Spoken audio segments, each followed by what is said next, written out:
Di 2005 sampai 2000 sampai hari ini, ya, sampai tahun ini, sampai detik ini saya masih mengabdi dan mengembangkan pondok pesantren Khairul Ummah. Khairul Ummah sampai hari ini berkembang. Tidak hanya ada di Inhu, ada juga yang di Pekanbaru yang kita tempati saat ini, Khairul Ummah 2, khusus untuk anak putra. Dan insya Allah juga sudah berkembang ada Khairul Ummah 3 yang ada di Indragiri Hilir. Dan saat ini kita juga sedang membangun pondok pesantren Khairul Ummah yang keempat nanti untuk yang putri di Pekanbaru ini. Kita hanya ingin melahirkan santri-santri yang berkualitas, santri-santri yang sebagaimana namanya pondok pesantren Khairul Ummah, santri yang memang menjadi umat yang terbaik di tengah-tengah masyarakat. Artinya, apapun peran dan status sosial kita, berperanlah dan berilah kontribusi yang terbaik untuk umat dan masyarakat ini. Karena tidak semuanya harus menjadi pejabat, tidak semuanya harus jadi politisi. Bisa jadi ada di antara kita yang menjadi bisnismen, menjadi teknokrat, ya, menjadi asatid, menjadi ulama. Silakan berperan dengan peran kita semaksimal mungkin untuk memberikan yang terbaik. Tribuners, jejak sang kiai kita kali ini adalah seorang kiai yang bernama Kiai Haji Muhammad Mursid. Beliau ini juga seorang ketua Forum Komunikasi Pondok Pesantren Provinsi Riau. Selain itu, Kiai Haji Mursid juga dikenal sebagai seorang yang dikenal di masyarakat dan terpilih menjadi Dewan Perwakilan Daerah di Senayan dari daerah pemilihan Provinsi Riau. Seperti apa perjalanan kisah hidup dari sang kiai dari Provinsi Riau ini? Ikuti saya untuk mengulik lebih dalam seperti apa kisah sang kiai ini. Bismillahirrahmanirrahim. Assalamualaikum warahmatullahi wabarakatuh. Hamdan wa syukran lillah, salatan wa salaman ala rasulillah Muhammad ibn Abdillah. Rasa syukur yang tak terhingga kehadirat Allah subhanahu wa ta'ala. Salawat dan salam senantiasa kita aturkan kepada khatamul anbiya wal mursalin, Nabi kita Muhammad sallallahu alaihi wasallam. Allahumma salli ala Sayyidina Muhammad wa ala ali Sayyidina Muhammad. Jujur secara pribadi, saya sangat bersyukur kehadirat Allah subhanahu wa ta'ala atas segala nikmat dan karunia yang telah Allah berikan, baik kepada diri saya pribadi, keluarga, dan tentu kita sebagai warga negara Republik Indonesia yang hidup di negeri yang kita cintai ini. Saya Muhammad Mursid, dilahirkan di Jakarta, tepatnya 4 Juli 1973, lahir di Jakarta dan alhamdulillah di lingkungan keluarga yang cukup sangat agamis. Ayah saya kelahiran dari Kalimantan Selatan, Martapura, dan ibu saya kelahiran Jakarta. Besar dididik oleh ayah dan ibunda secara langsung dengan pendidikan dan nilai-nilai religius, pendidikan agama. Tamat dari SD, saya dititipkan di sekolah Madrasah Tarbiyatul Muallimin wal Muallimat yang ada di Jakarta Pusat. Hanya 2 tahun saya di sana karena saya menginginkan pendidikan yang lebih maksimal lewat pendidikan pondok pesantren. Akhirnya saya pun dititipkan oleh ayahanda saya, Ayahanda Haji Nazaruddin, di pondok pesantren Darul Rahman Jakarta yang diasuh langsung oleh guru kami Ayahanda Kiai Haji Syukron Ma'mun. Dan syukur alhamdulillah sebelum saya, lebih dahulu abang saya, anak nomor 2 dari kami 7 bersaudara, yang menyelesaikan pendidikan di pondok pesantren Darul Rahman, dilanjutkan dengan saya dan juga adik saya. Selainnya yang wanita itu dititipkan di sekolah Tarbiyatul Muallimin wal Muallimat di Jakarta Pusat. Nah, kecil dan besar di lingkungan pendidikan pondok pesantren. Selesai belajar di pondok pesantren, qaddarallahu masya'a, saya mengikuti apa kata arahan guru saya Kiai Haji Syukron Ma'mun dan juga guru-guru yang lainnya ada di pesantren. Saya ditugaskan oleh guru kami mengabdi di Pekanbaru, tepatnya di pondok pesantren Darul Hikmah Pekanbaru, daerah Panam ya. Saat itu di tahun 94. Saya ingat betul, saya diminta langsung oleh salah satu pendirinya, selain Haji Abdullah ada Profesor Dr. Satria Effendi, Allahu yarham, keduanya sudah meninggal dunia. Ditugaskan dan mengabdi di pondok pesantren Darul Hikmah Pekanbaru. Ya, dalam perjalanannya saya tidak hanya diminta mengisi dan membina para santri di sana, tapi juga diminta peran aktif saya untuk terjun ke masyarakat, mengisi beberapa majelis taklim yang ada di Kota Pekanbaru saat itu. Dan syukur alhamdulillah saat itu juga saya dibersamai ya oleh para asatid dan asatidah, baik yang ada di IKMI saat itu juga ada di IKADI, Ikatan Dai Indonesia Wilayah Riau. Di IKADI tahun 2002-2003 itu ada program Dai Bina Desa yang membina desa-desa pelosok yang ada di Provinsi Riau ini. Secara kebetulan saya diminta juga sebagai salah satu pengurus koordinator dakwah wilayah Kabupaten Kuansing, Inhu, dan juga Indragiri Hilir. Ya. Di situ saya terasa betul bagaimana kita sebagai santri, sebagai dai itu dibutuhkan betul oleh masyarakat. Maka saya terjun bersama kawan-kawan masuk ke pelosok-pelosok desa dari tahun 2003-2004 itu di Indragiri Hulu ada lebih kurang 7 talang mama. Salah satunya yang saya masuki adalah desa Talang Mama Durian Cacar. Yang sampai hari ini, sampai detik ini alhamdulillah kita masih punya ikatan hati dengan mereka. Dalam waktu-waktu tertentu kita masih melakukan pembinaan di sana. Dan alhamdulillah pembinaan itu pun terus berlanjut. Kenapa? Karena memang saya menyadari betul dengan keterbatasan kita angkat anak asuh dari sana, anak talang di sana asli kita didik di pondok pesantren Khairul Ummah. Di mana saya sebelum di Khairul Ummah itu mengabdi di Darul Hikmah ya, dari tahun 94 sampai 2005 ya. Di 2005 sampai 2000 sampai hari ini ya, sampai tahun ini, sampai detik ini saya masih mengabdi dan mengembangkan pondok pesantren Khairul Ummah.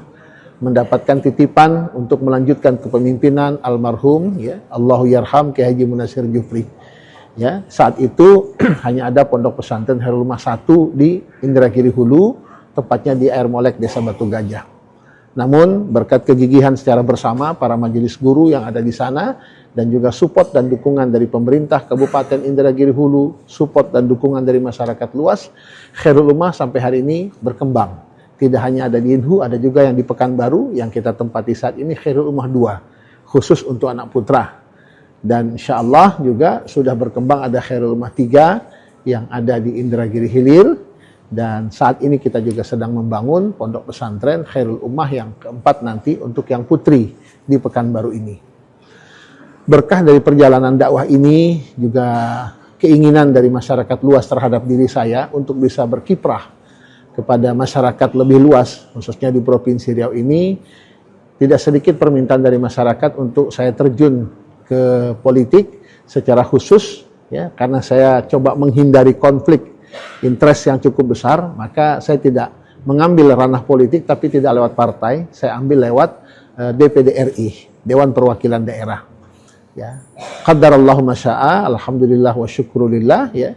Support dan dukungan yang begitu besar itu membuahkan hasil dan sampai hari ini saya selain sebagai pengasuh ya, tidak lagi pimpinan pesantren karena Khairul Ummah 1, Khairul Ummah 2, Khairul Ummah 3, Khairul Ummah 4 itu sudah ada pimpinannya yang kita tugaskan.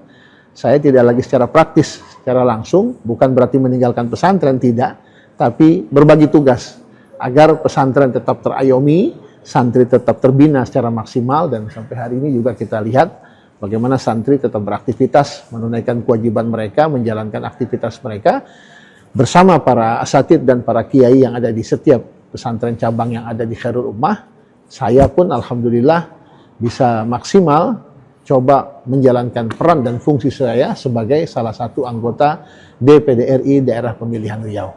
Kita punya keinginan sebagaimana nama pondok pesantren ini Khairul Ummah.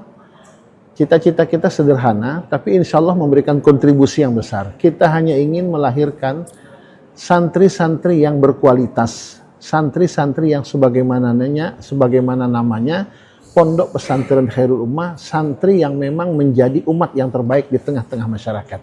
Artinya, apapun peran dan status sosial kita, berperanlah dan berilah kontribusi yang terbaik untuk umat dan masyarakat ini. Karena tidak semuanya harus menjadi pejabat, tidak semuanya harus jadi politisi. Bisa jadi ada di antara kita yang menjadi bisnismen, menjadi teknokrat, ya, menjadi asatid, menjadi ulama, silakan berperan dengan peran kita semaksimal mungkin untuk memberikan yang terbaik. Artinya keberadaan kiai saat ini di parlemen juga merupakan bagian dari perjuangan untuk umat ataupun pondok pesantren, seperti apa? Sudah barang tentu seperti itu yang kita harapkan. Kalau kita ada di tempat, ya, di salah satu tempat tapi tidak bisa memberikan warna, untuk apa? Kita ingin memberikan warna yang positif tentunya. Dalam hal ini saya mendapatkan amanah dari masyarakat Riau menjadi salah satu anggota DPD RI. Tentu harapannya bagaimana saya bisa memberikan warna yang positif, membawa program-program yang diinginkan untuk perbaikan masyarakat Riau, Provinsi Riau ini tentunya. Secara konkret tentunya kita berusaha berperan seperti saat ini saya berada di Komite 1 yang membidangi mitra kerja pemerintahan, baik pemerintah pusat, provinsi, dan kabupaten kota. Bagaimana saya bisa mensupport pemerintah kabupaten kota dan juga provinsi Riau ini dalam merebut, ya kan, potensi yang ada di pusat untuk kita datangkan ke daerah, tentu dengan bersinergi kepada pejabat eksekutif yang ada di provinsi Riau ini. Dan alhamdulillah kita terus bersinergi baik dengan gubernur dan juga wali kota, bupati yang ada di provinsi Riau ini. Satu lagi, Kiai. Kiai kan ketua forum komunikasi pondok pesantren di provinsi Riau. Apa nih mungkin yang harus dibenahi ataupun seperti apa sih kondisi pondok pesantren saat ini di provinsi Riau? Mungkin masukan dari Kiai seperti apa? Iya, dinamika yang ada kita tidak menafikan dengan berbagai macam permasalahan yang ada di lembaga pendidikan kita di Provinsi Riau. Saya harus garis bawahi, lembaga pendidikan bukan hanya pondok pesantren saja yang ada masalah, tapi hampir di semua lini lembaga pendidikan yang ada di Provinsi Riau, apakah itu yang menjadi tanggung jawab pemerintah, juga menjadi tanggung jawab lembaga, yayasan. Nah, ada hal-hal yang memang perlu kita benahi. Secara umum tentu kualitas pendidikan kita perlu kita benahi, baik dari kualitas gurunya, pendidiknya, juga tentu bagaimana anak-anak kita. Ya. Namun hal ini tidak kalah penting tentunya support dan dukungan dari pemerintah. Karena bagaimana lembaga pendidikan itu bisa memberikan kontribusi warna yang besar kepada peserta didik kita, tentu bagaimana juga support dari pemerintah kita dan juga dari pelaksana yang ada di setiap lembaga. Ini yang kita harapkan, sehingga harapannya bukan hanya melahirkan guru-guru yang berkualitas saja, ya, tapi juga bagaimana melahirkan generasi-generasi kita yang berkualitas lebih daripada para pendidik yang ada. Mohon doa dan support dari masyarakat luas. Mudah-mudahan ini semua mendatangkan keberkahan, bukan hanya untuk pribadi, tapi untuk masyarakat Riau luas tentunya. Barakallahu lana wa lakum. Assalamualaikum warahmatullahi wabarakatuh. Tribuners, itulah tadi kisah dari Kiai Haji Muhammad Mursyid yang saat ini duduk menjadi anggota DPD RI di Senayan. Dia memperjuangkan umat melalui kursi di Senayan.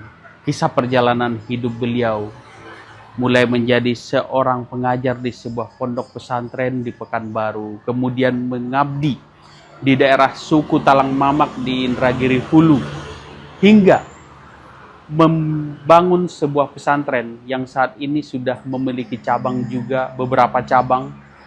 Dan perjuangan beliau, niat beliau ke depannya, bagaimana umat menjadi umat yang terbaik, sebagaimana nama pesantren beliau yang saat ini sudah berdiri 3 cabang di Provinsi Riau.